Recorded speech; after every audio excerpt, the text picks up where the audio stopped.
Ladies and gentlemen, welcome to another edition of the Ocho and Ortiz Disney podcast. On this episode, it was my pick again this week, so we're not doing anything sort of Disney Channel original movie related. What are we doing? Stick around and find out. Let's get this thing started.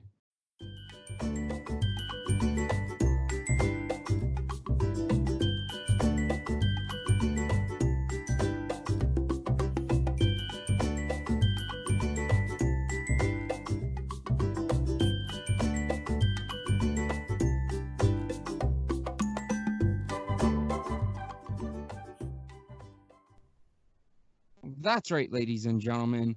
We are back with another edition of the Ocho and Ortiz Disney podcast. And we hope you enjoyed last week's episode. It was a first for us because we did a video podcast for it. So if you've only heard the audio and you feel like actually watching it, please be sure you check out the video. It's uploaded on YouTube and Facebook. If you haven't had a chance to listen to it or watch it, go do that. Help support us. Our social medias are facebook.com/Ocho and Ortiz Disney Pod and Instagram.com/Ocho and Ortiz Disney Pod, or you can just search for @Ocho and Ortiz Disney Pod. We are also available on most major podcasts and platforms now. Podbean, Apple Podcasts, Stitcher, and Spotify. Additionally, we're hoping to have our Twitter up soon. If it's not up by the time of this recording, I tried creating a Twitter account and there was some issues there. And within like a minute, 2 minutes of me creating the Twitter account, the account got suspended. So I'm trying to get that back. So hopefully we will have that back soon. In addition to that, I just want to address the fact that we are still having issues with the video podcast because we haven't done a lot of them. So what I didn't realize is when I recorded last week, because it didn't show me until after the fact, after I recorded everything, that it records in split screen. So you got half the screen being Josh's profile picture and half the screen being me. And because I didn't realize that there was that half screen thing going on, half my face got cut off a lot of the time, and it's probably going to happen again tonight because I wasn't able to figure out how to minimize screens on Skype. So it's still work in progress, but stick with us. We want to try to make this podcast as good as possible. I think we're going to try to use Discord going forward and see if that makes a difference. But yeah, please stick with us as we figure out the video podcast. And we've been doing audio podcasts for 5 years, so video podcast is a brand new thing for us. So stick with us as we figure out the technical difficulties with it. Having said all that, Josh, how the hell are you tonight? I'm doing good. I'm awake, which is that's always good to be for the podcast. What is that, man? You're kind of throwing me under the bus with that decom stuff, eh?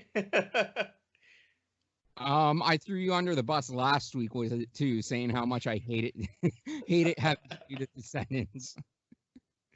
Hey, man. And outright saying that we would never do a review of any of the High School Musical movies.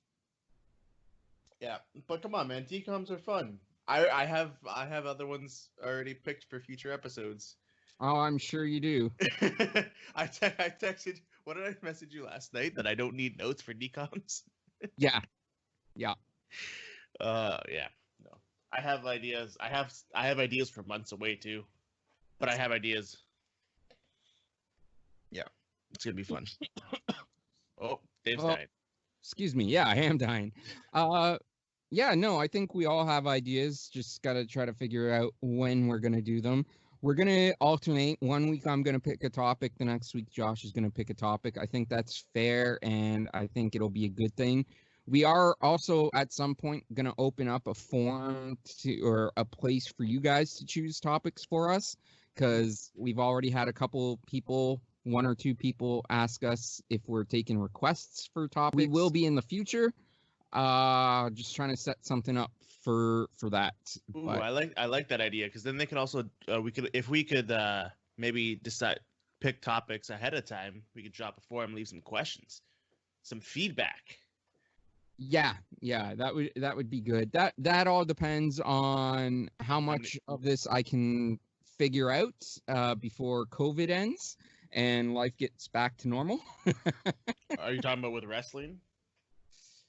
Just with everything in general, like going back to work on a regular basis where I won't have free time to do as much of the podcast stuff as I am able to do at the moment. Oh, that's fair. Did you? You know what? Never mind. Not even gonna talk about that. Anyways, let's go. Let's continue. No. Get it out. Oh, I was gonna say, did you see that WWE is considered a essential service in the state of Florida? Oh yeah, that's that's something that I could go into long-winded. That's why I said let's not talk about it. We'll put that aside. But today we are reviewing a Jerry Bruckheimer joint, National Treasure, the first one. Obviously, we're not gonna just jump right into the second one, but this movie was released in 2004, and I have not watched this movie in that time frame. Like, wow. I watched that movie when it was in theaters 16 years ago. It's been 16 years since I've watched that movie. So shitload of a long time since I've seen that. Jerry Bruckheimer was the producer on it, and the director, and I hope I'm pronouncing this correctly, was John Turteltaub, who also directed another Disney classic movie, Cool Runnings, which we hope to get a review of at some point down the road. Fantastic movie. Yeah. Steve already said that if we do like a Cool Runnings review, he wants to be a part of it, which shout out to Steve and the Stogie Mania wrestling crew. I'm rocking their shirts. They're friends of the show. If you guys are listening to this and you also happen to be wrestling fans, check out their wrestling podcast, Stogie Mania Wrestling Podcast, available on most major podcasts and platforms. Also, go support them by buying some of their merch, like this sweet shirt that I'm wearing right now. Go to prowrestlingtees.com/StogieMania. You can also get our merch at prowrestlingtees.com/Ocho and Ortiz or shop.spreadshirt.com/Ocho and Ortiz. I am working on getting some new merch for the Disney podcast up on Spreadshirt. So hopefully by the time this video or this episode drops, it'll be up and ready to buy. And if not, hopefully it won't be too much longer after this video this episode is uploaded by the time it's ready to go. So once it is all up and running, I will post all the links and stuff in our descriptions and on our social media. So be sure you're checking that out. Josh. Yes. How many times have you seen National Treasure? Too many fucking times to count. I mean, I just watched it not yesterday, Sunday. Yeah. I did watch it Sunday again. I watched it Sunday again because, as I said, it had been 16 years since I saw it in theaters. Mm-hmm. So I watched it Sunday just to refresh my memory, and then I fast forwarded through it last night on Monday night to just try to take some notes and stuff for this podcast so we could be a little bit thorough with it. Yeah. The National Treasure is a movie that if it's on TV, I will most likely watch it. So yeah. I watch it quite often, actually. It is a really, really good movie. I remember enjoying it when I first saw it, and I honestly wasn't sure if I was still going to enjoy it as much 16 years later. But I'm a huge fan of conspiracy theories and stuff, and this movie centers around conspiracy theories, basically the notion that there is a hidden treasure buried somewhere in the United States, which contains treasures from all around the ancient world, going back like thousands of years. So, I mean, the movie basically starts off with a young Ben, who's going to be the main character. Adult Ben, and let me get back in frame because I'm sort of fading out from the camera here. Adult Ben is going to be played by Nicolas Cage. I have no idea who played young Ben because I didn't look that information up on IMDb. But the movie starts with young Ben in a room or an attic with his grandfather. And his grandfather is telling him the story about the Knights Templar and the Masons who managed to get their hands on all this ancient treasure, and the fact that there had been people feuding over this treasure for hundreds of years, for centuries even, for millennia, basically. Basically, he tells a story that the Knights Templar decided that the treasure was too great for any one man, one person to have, any one king or queen or leader, whatever you want to call it. It was too great for one monarchy or whatever to have. So they decided to take the treasure and bury it somewhere where no one could hide it and keep it protected so that there wouldn't be any fighting over it anymore.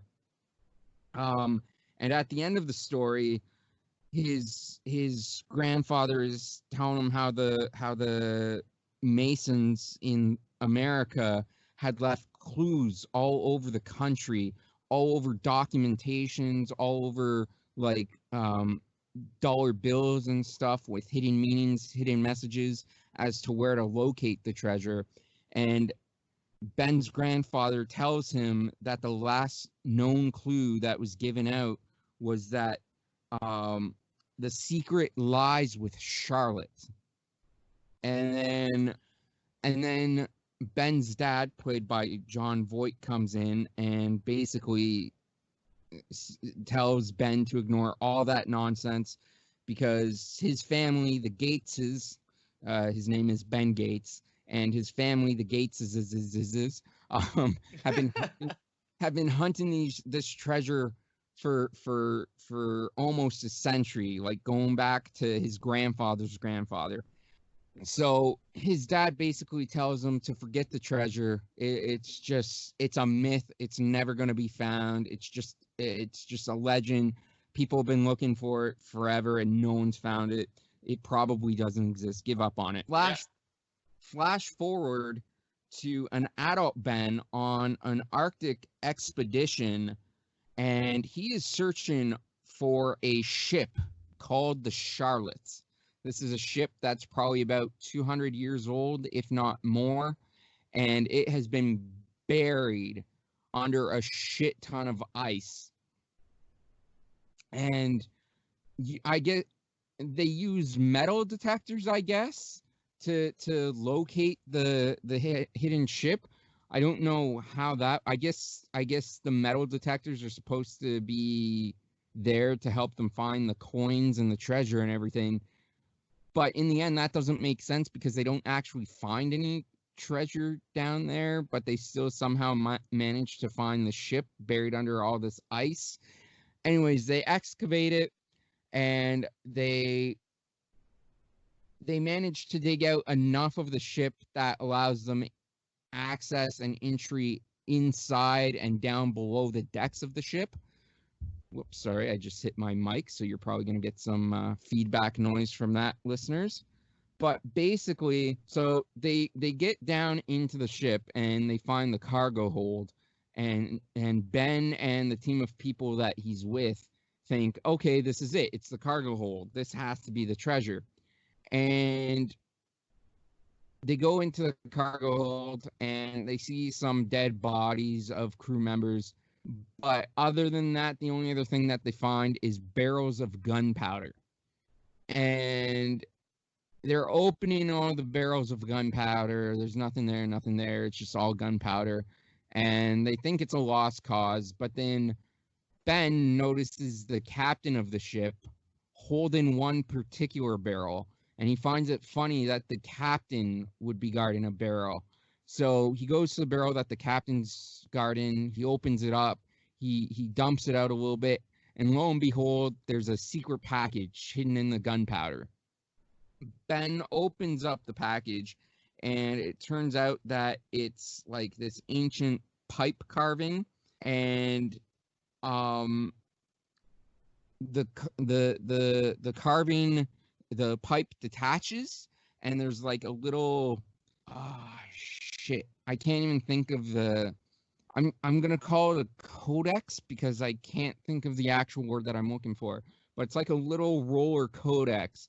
So Ben pricks his finger so he can get blood on it and rubs the codex on his bloody finger. And then, because he didn't obviously have any ink to use for the codex, so he just used his blood. And then he rolled the codex over a notebook that he had to uncover the hidden message. So it was a clue that led to another clue. And basically Ben ends up getting into an argument with one of the guys that's on the expedition with him. I guess it's the guy that's actually funding the expedition, a guy named Ian, who's played by Sean Bean, who a lot of you may know as Ned Stark from Game of Thrones. But Ian, when Ben deciphers the code, he realizes that the next clue is hidden on back of the Declaration of Independence. So Ian suggests that they go and steal the Declaration of Independence, which Ben is just steadfastly against. And Josh, if you want to pipe in at any time, feel free. I don't know, man. Keep going. You're doing good. Unless you want a break. So basically, Ben wants nothing to do with stealing the Declaration of Independence because Ben, as much as his family is known as being these conspiracy theory treasure hunters, he's also a historian and he appreciates historical things. So he wants no part of this. And Ian says, well, then at this point, you've become a hindrance. So he threatens to shoot Ben and Ben's friend who's with them on the expedition, Riley. And then Ben grabs a torch and lights it and threatens to throw it onto the gunpowder. But Ian ends up catching the flare. However, because Ian had been handling the gunpowder with his gloves and stuff, his glove catches on fire, which causes him to drop his glove and the flare, and he runs out and he locks Riley and Ben in the cargo hold, and he hauls ass to escape. Now, obviously, the flares touch the ground. There's a bunch of gunpowder on the ground. Shit is about to go down. Fortunately, Ben and Riley managed to find an escape route in the cargo hold. Yep, the smuggler's hold. The smuggler's hold. That's what it is. Thank you. I couldn't remember exactly what it was. And I'm sorry, my hat keeps hitting my microphone, so you're going to continuously hear banging on the recordings. I do apologize for that. Anyways, they head out through the smuggler's hold, and somehow they manage to evade blowing up in the ship when it blows up. So anyways, they manage to escape, and their main idea is to go to Washington to try to alert the authorities. So the next shot, we see them coming out of the FBI after a failed attempt of letting the FBI know that somebody is planning on stealing the Declaration of Independence. The FBI obviously doesn't believe them because it's a well-guarded document and nobody is going to be able to steal it because of the high security surrounding it. We then find out during that conversation as well that Ben and Riley had also tried to talk to the CIA and to the Homeland Security, and all of those agencies, thank you. All those agencies laughed at them and didn't believe them and basically threw them out of the buildings as well. So That's when they go to the actual museum, then, right? Yeah, I wrote down the museum, I think. Yeah, National Archives, the National Archives Museum. And because they want to talk to, well, I mean, her her role is never really made clear. Abigail Chase is the character played by Diane Kruger. Diane Kruger, but I don't remember them ever actually giving her title or her character a title. So I don't know if she's like a curator at the National Archives, if she's the director of the National Archives. I'm assuming she's a director because I don't think a curator would have a private office where or take meetings with people. That seems more like the director's job. So I'm assuming she's a director of the National Archives. Anyways, they go in to talk to her, and as they're sitting down waiting to be seen, Ben notices a pamphlet advertising an upcoming event for the 70th anniversary of the National Archives building. There's going to be a gala there, and there's going to be a huge viewing of the Declaration of Independence, along with all sorts of other historical documents that are there. So he notices this, and he keeps this in the back of his mind. And they finally get seen by Abigail, and Ben notices that she's really into history as well. She has a ton of buttons from George Washington, but he notices she's missing his inauguration button, and he tells her that he happens to have one. So a lot of small talk beforehand, so we can sort of get to know the fact that both Abigail and Ben are very serious about history. They're big history buffs. Ben then tells Abigail the same thing that him and Riley have been trying to tell everybody else, that somebody is going to steal or attempt to steal the Declaration of Independence. And of course, just like everybody else, she doesn't believe them. Yeah, and just like everybody else, she doesn't believe them. She's not as mean about it. They leave on their own accord, which leads to a scene in front of the Lincoln Memorial, Lincoln Monument.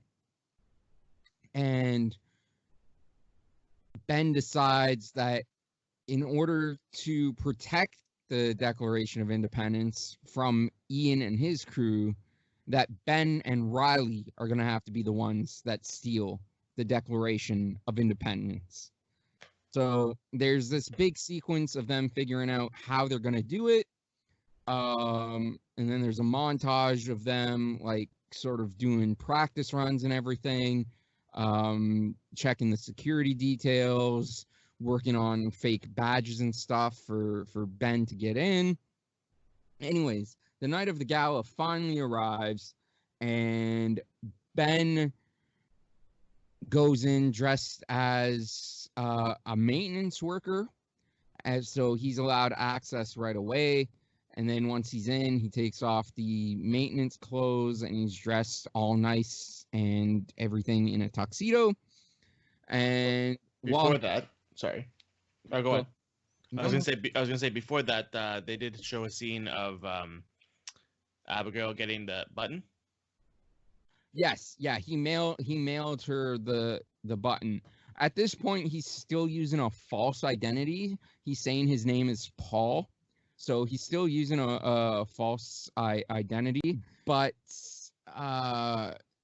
so anyways, he runs into Abigail at the gala, and they make a little bit of small talk, and he grabs a glass of champagne and he makes a toast to the founding fathers and to people doing what they knew was right, even if everyone else thought what they were doing was wrong. So obviously tipping his hat that he's about to do something. Yeah. And so He leaves Abigail and he goes into hijack the Declaration of Independence mode. And this is where we see that at the same time as he's trying to get the Declaration of Independence, Ian and his team are there with their plan to try and steal the Declaration of Independence. Ben gets to it first, and he's about to get on an elevator to take it upstairs and take it back to the van where Riley is. But right as he's at the elevator, that's when Ian and his team get in, and they see him, and they start shooting at him. But fortunately for Ian, he had kept the Declaration of Independence in the glass case that they keep it in, which had been explained to us earlier in the movie is a bulletproof glass case. So he just holds up the case to stop the bullets, and he manages to get on the elevator and escape. Yeah. The whole reason he kind of got that or kept it inside that was because Riley had tapped into the security cameras, and so he put a fake security vision up. But then when Ian's team gets there, they take control of the live footage, so that's where he can't see where Ben is, doesn't know what's happening. That's where Ben decides, okay, I'm gonna take the whole thing, and while in the elevator, continue to use like a screwdriver to get it out, right? Yeah. And the significance that I was trying to point out of the giving the coin or the pin to Abigail Chase was because he dipped it in this liquid. So it's basically like something where you would need a black light to see what's going on. And when he also did the toast and got the wine glass or the champagne glass back from Abigail Chase is because he needed to get her fingerprint just so that he could even get downstairs into the building. Yeah.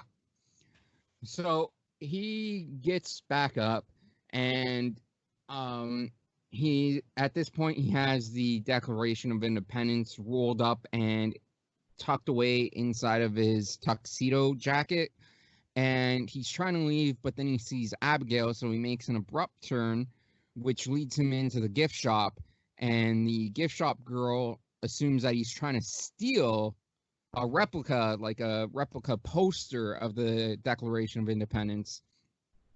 So he ends up paying $35 for it, and he ends up leaving to no avail because Abigail still catches him and tries to run up to him on the street, and that's when she discovers that he's stolen the Declaration of Independence. And this is also when he gives it back to her, and she goes to walk back inside the National Archives Museum while still calling for security to arrest him for attempted theft of federal property. That's when Ian and his team get there in their van, and they grab Abigail and take her, and then Ben and Riley chase after them to try to rescue Abigail.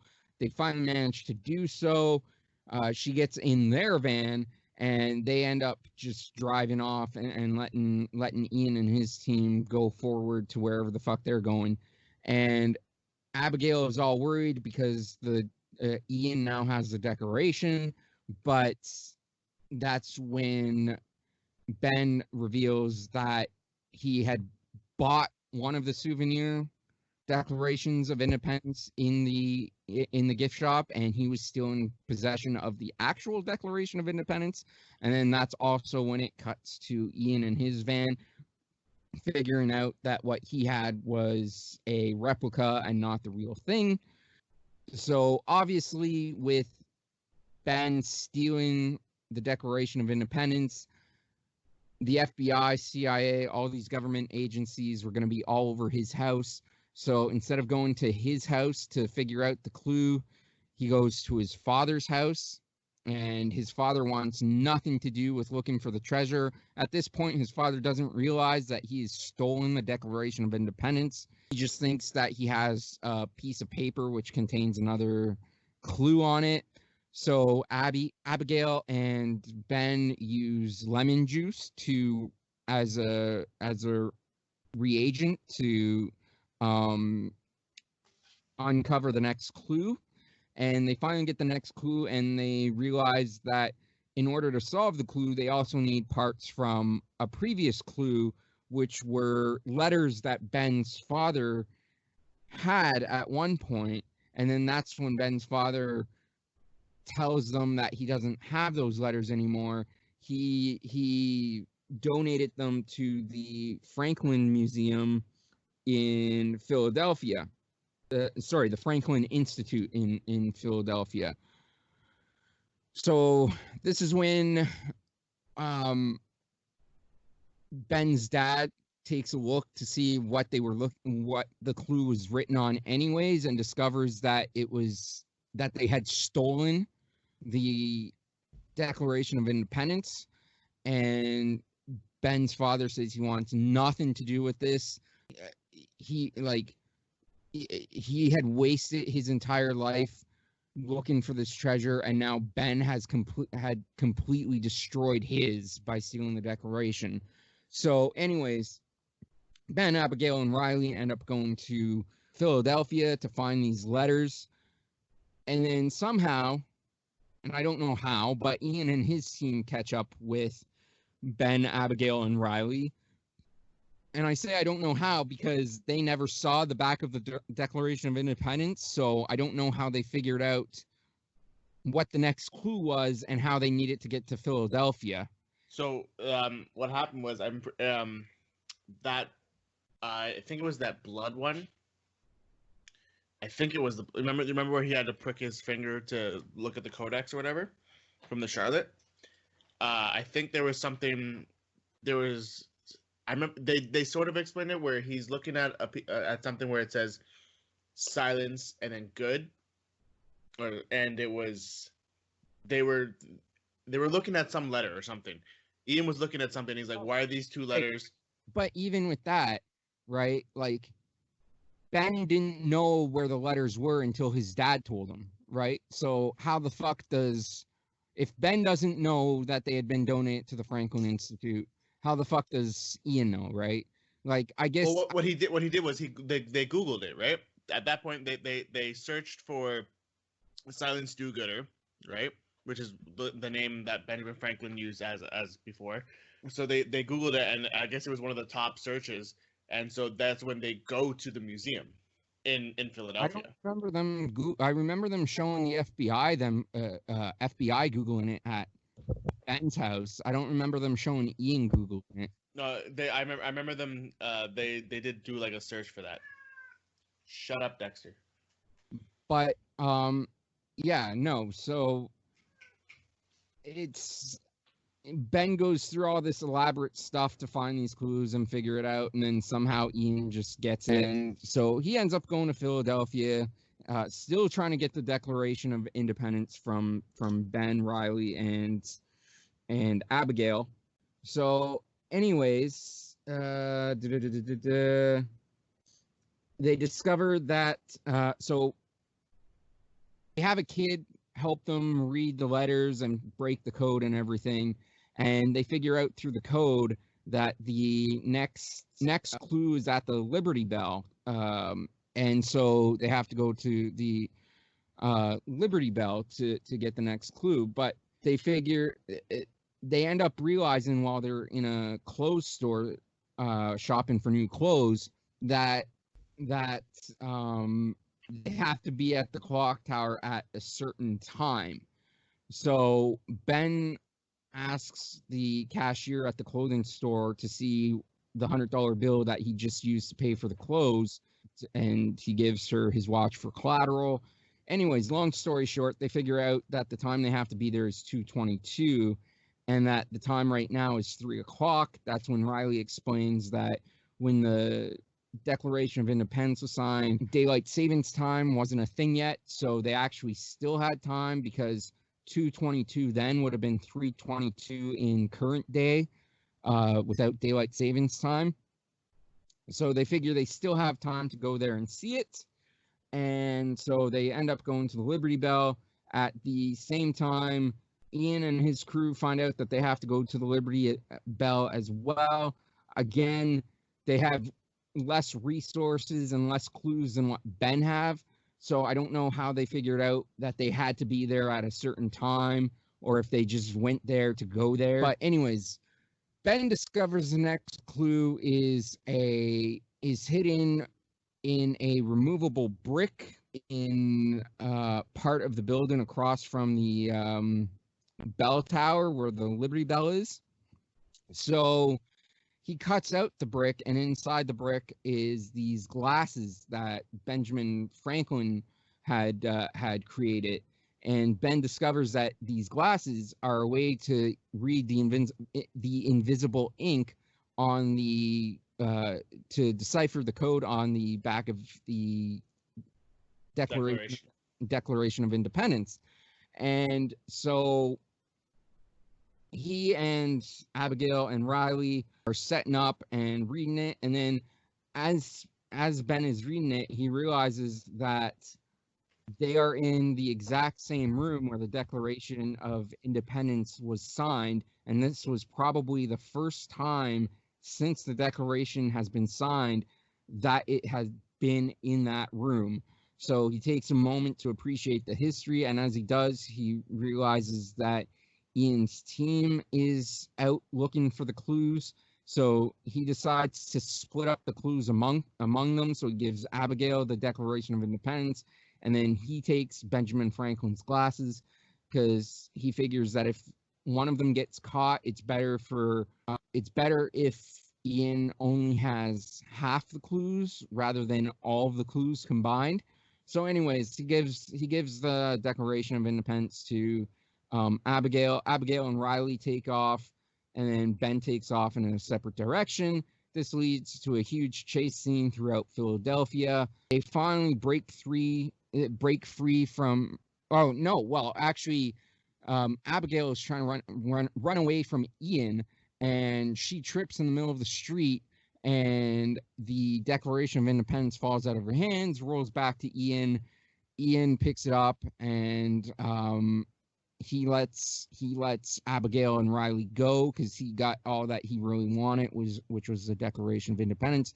So they go, they phone Ben, tell him that they lost the Declaration of Independence. He's kind of pissed off, but he's like, okay, meet me back at the car. Ben is the first one at the car, where he's met by the FBI, who arrest him, obviously for stealing the Declaration of Independence. And then it cuts to the scene of him being interrogated by the FBI when Ian calls, because Abigail had called Ian to enlist his help to get Ben out of FBI custody. So Ian calls Ben. Ben picks up the phone. FBI's recording it. Ian tells Ben to meet him at a certain place at a certain time, and he says, "Come alone. Don't bring any of the FBI agents who are listening in on this phone call with you." So with that, Ben goes to meet Ian on this ship, and of course he's got a whole bunch of FBI security watching his back to make sure nothing goes wrong. But Ian had planned for this, and his team has a bunch of stuff to disrupt the FBI signals. And then Ben eventually jumps into the Hudson River, where one of Ian's guys is waiting for him underneath the water, and they have some sort of like motorized device which carries them away quickly so that the police and the FBI can't search that area and find them.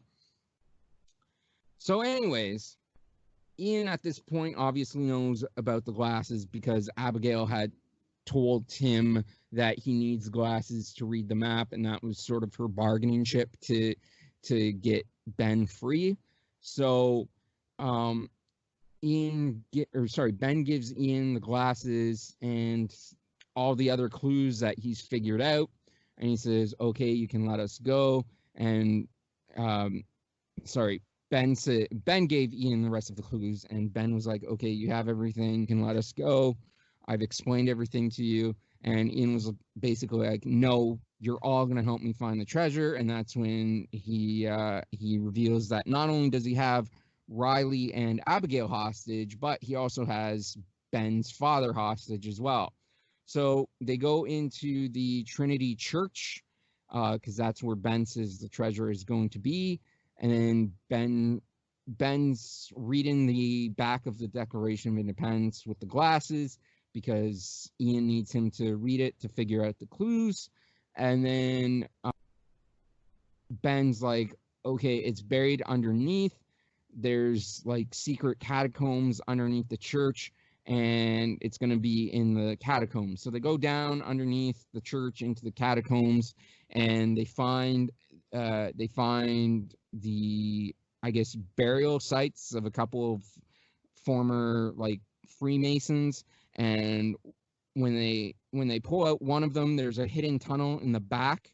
So they pull out the body, they climb in the tunnel, and then it reveals itself into this huge, gigantic under the earth labyrinth. And it's basically at this point a booby trap as well, because it's so old and everything is made out of wood and it's been eaten away, as we discover, by like termites and stuff, because Ben's dad points that out, that all the steps and everything are fragile. So everywhere that they step, things are breaking. So obviously they have like their little heart race moment scenes there of who's going to survive, who's not going to survive. One of Ian's team members falls to his death, but they eventually make it all the way to the bottom, and they come to a dead end. But Ian doesn't believe it's a dead end. He believes that there's another clue that Ben is not revealing, and Ben is trying to convince him that no, this is it. There is no other clues. Ian has one of his team members pull out a gun and say, if you don't tell me what the next clue is, I'm gonna shoot the people that you love. He's like, I lost one of my men and I barely cared. Do you think I'll have any remorse about you guys dying? So Ben gives Ian a clue, but it's a fake clue, but Ian doesn't realize that it's a fake clue. So Ian's convinced by Ben that the next step is to go to a church in Boston. And so Ian and his team member abandon Ben, Riley, Ben's father, and Abigail down in these catacombs, this labyrinth. So they're left to fend for themselves. And Abigail and Riley was like, well, now we're never going to get out of here. And that's when Ben tells them that there was another clue, but the clue he gave Ian was a fake clue, and the other clue was very close by. So they end up discovering a hidden doorway beneath the all-seeing eye on a wall, which leads them into this pretty big room, which they figure is where the treasure used to be. Now Ben is convinced that they actually have come to a dead end, that somebody discovered the treasure long ago and took it out and moved it to another place. So he figures that this is it. There's no more. There actually is no treasure at this point. And that's when Riley basically said, well, there has to be another room because there has to be another exit out of here. So Ben and all of them start looking for another way out. And that's when Ben sees a door, and it's got like a little keyhole for it. But it's not like a typical keyhole. And Ben figures out that the key for the keyhole is actually the pipe carving that he found on the ship, the Charlotte. So he still has the pipe. I don't think he realized that it was going to be important or integral going forward. He thought it just had another clue. But he uses the pipe and he puts it in and uses it as a key. And it reveals this massive room with tons of treasure, ancient treasure from all over the world, from Egypt, from Alexandria, from ancient scrolls. The scrolls. So all this treasure just buried underneath. And then Ben touches his lantern to like this little railway, which is full of gasoline, and the whole thing sort of like lights up, and then you see just how massive this treasure room actually is, and it's huge. And that's also when Riley looks all the way to the other end of the other end of the room and sees stairways as the second exit out. So they end up climbing out the stairways. They leave all the treasure underneath, and they climb back out through the tombs. It's not, and that's where they run into, I guess, the caretaker of the church as they're coming out for a little bit of a comedy spot. And then once they get back into the main portion of the church, the FBI is there waiting for them. And that's when Ben tells the FBI agent, I want to cut a deal. So he basically cuts a deal with the FBI guy, letting him know that all the treasure is down there. And that's when he discovers that the FBI agent, the head FBI agent that's been pursuing him, is also a Mason, because he's got the Masonic ring on. So he cuts a deal that nothing happens to his father, to Riley, to Abigail, and that they actually are the ones that get credit for the find. And he says, I would like to really not go to jail. And that's when the FBI agent says, well, somebody has to go to jail. There was theft of federal property. Somebody stole the Declaration of Independence. Somebody has to go to jail for it.